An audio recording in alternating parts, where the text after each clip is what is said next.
Today I will talk about how can you enable show notifications on your Slack app. We go to figure out the solution or know how you can do that on your app.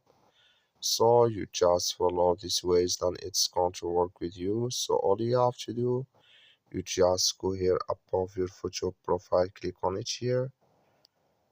So then it's going to take you to this list. It's going to show for you like this.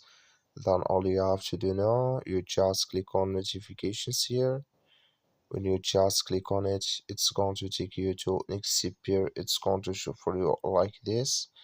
Then you go down, then you just click here on in-app notifications. Just click on it here. So then it's going to take you to next here. It's going to show for you like this. You can to show notifications. Clicking this sign. Like you see, this color show for us. That's mean here show notifications enable with us now. So that's all you have to do. I wish you know you I get it. That's all. Thank you for watching. Don't forget to support us by liking, subscribe.